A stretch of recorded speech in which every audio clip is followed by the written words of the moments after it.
అన్యాయం చేస్తున్నారా?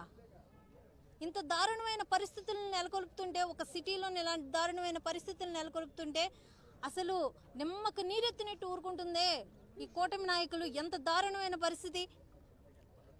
ఇలాంటి నాయకులనా ఎన్నుకున్నదే అని చెప్పి వాళ్ళు లబోదిబోమని ఏడుస్తున్నారే. ఆ పెద్ద అయితే అసలు ఏడ్చినా ఏడుస్తున్నట్టే ఉంది. 2 ఆడపిల్లలకి నేను కట్నంగా ఇచ్చుకున్నాను, ఈరోజు నా కూతురు పరిస్థితి ఏంటి? మా అల్లుళ్ళు ఇల్లు కట్టుకున్నారు, అవి కూడా కోల్దోసినారు. ఈరోజు నా కూతురుని ఏలుకోకపోతే నా పరిస్థితి ఏంటి అని నన్ను అడుగుతుంది. ఎవరు సమాధానం చెప్తారు ఇట్లకి?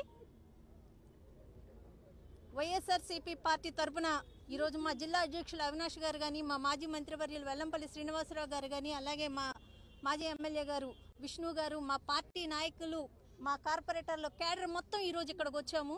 ఈ విషయం ఏదైనా కానీ తేలకపోతే, ప్రభుత్వం దిగిరాకపోతే, లోకల్ ఎంపీ గారు ఎమ్మెల్యే గారు వచ్చి వీళ్ళకి సంఘీభావం తెలియజేయకపోతే ఊరుకునే పరిస్థితి లేదు. తల్లి